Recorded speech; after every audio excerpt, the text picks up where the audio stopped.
Chapter 21. Why, it's absolutely brilliant, cried the old green grasshopper when James had explained his plan. The boy's a genius, the centipede announced. Now I can keep my boots on after all. Oh, I shall be pecked to death, wailed the poor earthworm. Of course you won't. I will. I know I will.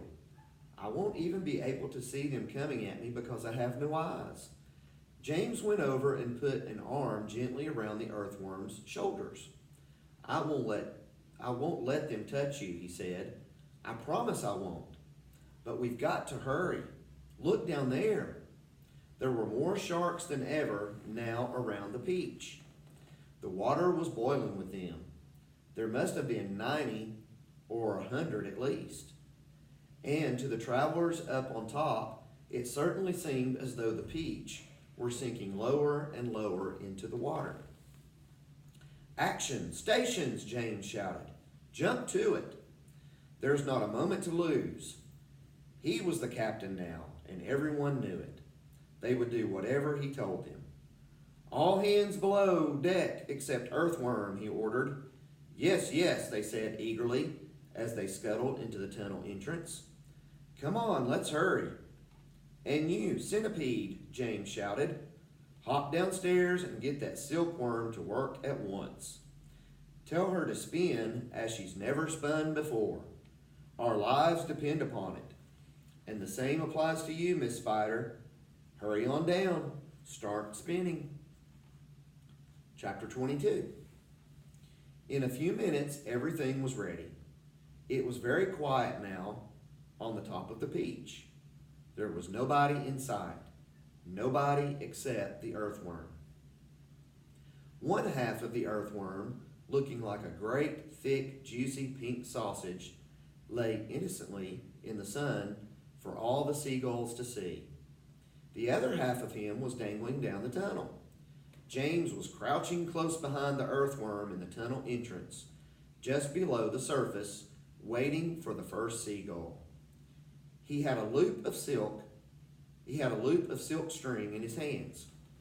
The old green grasshopper and the ladybug were further down the tunnel, holding on to the earthworm's tail, ready to pull him quickly in out of danger as soon as James gave the word. And far below, in the great hollow stone of the peach, the glowworm was lighting up the room so that the two spinners, the silkworm and Miss Spider, could see what they were doing. The centipede was down there too, exhorting them both frantically to greater efforts. And every now and again, James could hear his voice coming up faintly from the depths, shouting, Spin, silkworm, spin! You great fat lazy brute! Faster, faster, or we'll throw you to the sharks. Here comes the first seagull, whispered James. Keep still now, earthworm, keep still. The rest of you get ready to pull. Please don't let it spite me, begged the earthworm. I won't. Shh. Out of the corner of one eye, James watched the seagull as it came swooping down toward the earthworm. And then suddenly, it was so close that he could see its small black eyes and its curved beak, and the beak was open, ready to grab a nice piece of flesh out of the earthworm's back. Pull, shouted James. The old green grasshopper and the ladybug gave the earthworm's tail an enormous tug, and like magic, the earthworm disappeared into the tunnel. At the same time, up went James's hand, and the seagull flew right into the loop of silk that he was holding out. The loop, which had been cleverly made, tightened just the right amount, but not too much, around its neck, and the seagull was captured. Hooray! Shouted the old green grasshopper, peering out of the tunnel. Well done, James. Up flew the seagull, with James paying out the silk string as it went. He gave it about 50 yards and then tied the string to the stem of the peach. Next one, he shouted, jumping back into the tunnel. Up you get again, earthworm. Bring up some more silk, centipede. "Oh, I don't like this at all," wailed the earthworm. "It only just missed me. I even felt the wind on my back as it went swishing past." "Shh," whispered James. "Keep still. Here comes another one." So they did it again, and again, and again, and again. And the seagulls kept coming, and James caught them one after the other and tethered them to the peach stem. 100 seagulls, he shouted, wiping the sweat from his face. "Keep going," they cried. "Keep going, James." 200 seagulls, 300 seagulls, 400 seagulls. The sharks, as though sensing that they were in danger of losing their prey, were hurling themselves at the peach more furiously than ever, and the peach was sinking lower and lower still in the water.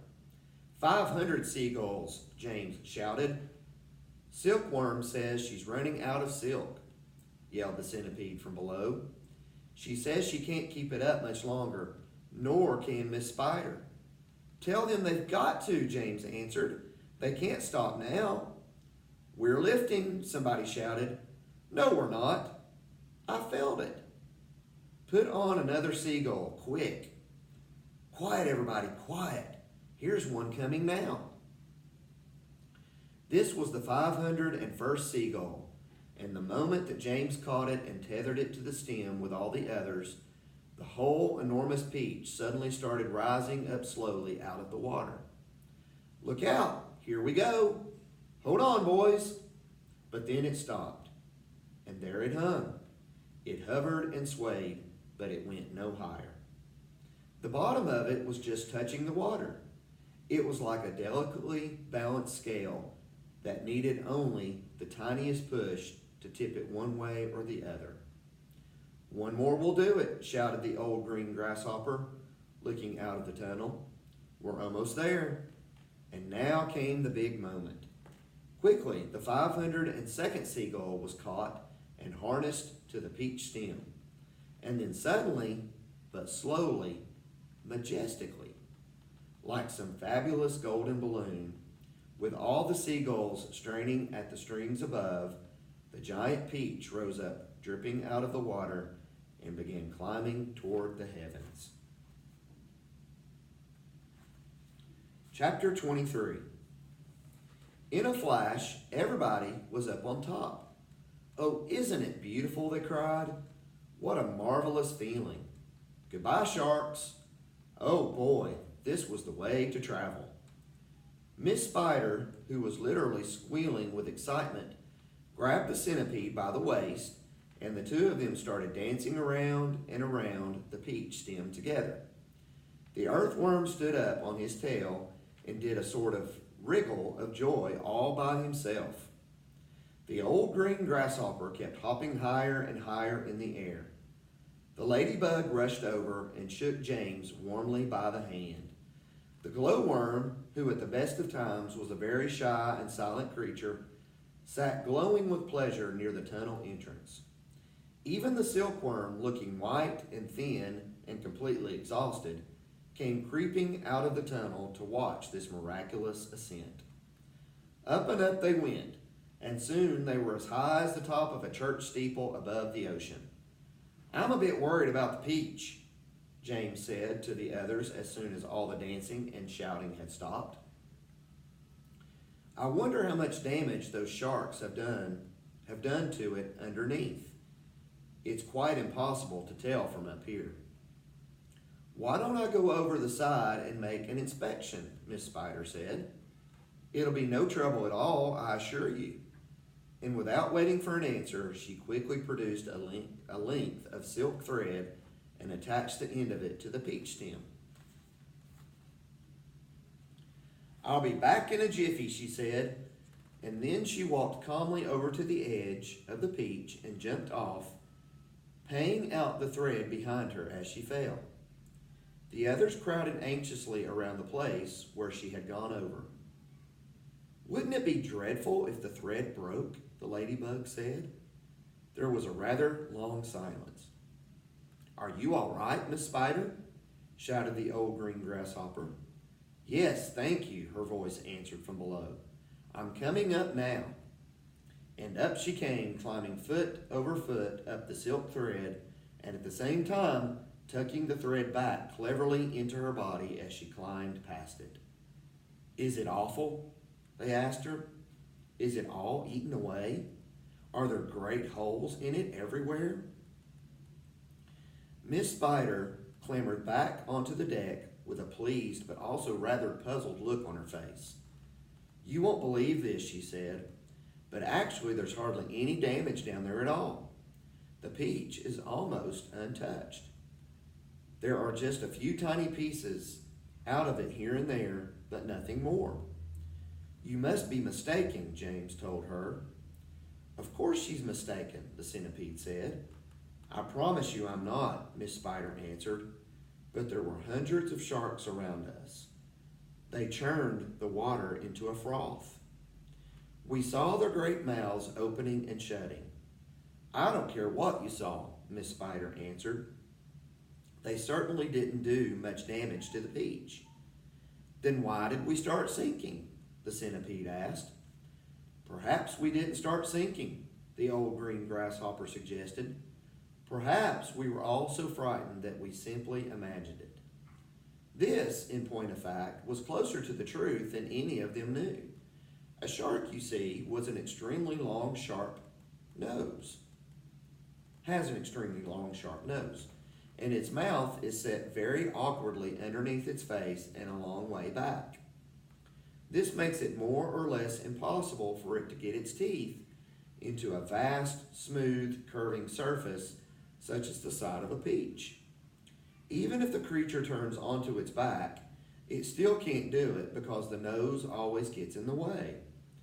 If you have ever seen a small dog trying to get its teeth into an enormous ball, then you will be able to imagine roughly how it was with the sharks and the peach. It must have been some kind of magic, the ladybug said. The holes must have healed up by themselves. Oh, look, there's a ship below us, shouted James. Everybody rushed to the side and peered over. None of them had ever seen a ship before. It looks like a big one. It's got 3 funnels. You can even see the people on the decks. Let's wave to them. Do you think they can see us? Neither James nor any of the others knew it, but the ship that was now passing beneath them was actually the Queen Mary sailing out of the English Channel onto her way to America. And on the bridge of the Queen Mary, the astonished captain was standing with a group of his officers, all of them gaping at the great round ball hovering overhead. I don't like it, the captain said. Nor do I, said the first officer. Do you think it's following us? Said the second officer. I tell you, I don't like it, muttered the captain. It could be dangerous, the first officer said. That's it, cried the captain.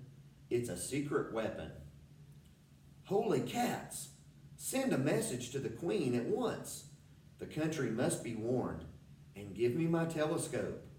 The first officer handed the telescope to the captain. The captain put it to his eye. There's birds everywhere, he cried. The whole sky is teeming with birds. What in the world are they doing? And wait a second. There are people on it. I can see them now moving. There's do I have this darn thing focused right? It looks like a little boy in short trousers. Yes, I can distinctly see a little boy in short trousers standing up there. And there's a sort of giant ladybug. Now just a minute, Captain, the first officer said, and a colossal green grasshopper. Captain, the first officer said sharply. Captain, please. And a mammoth spider. Oh dear, he's been at the whiskey again, whispered the second officer. And a simply enormous centipede, screamed the captain. Call the ship's doctor, the first officer said. Our captain is not well. A moment later, The great round ball disappeared into a cloud, and the people on the ship never saw it again. Okay, guys, the adventure continues with chapter 24.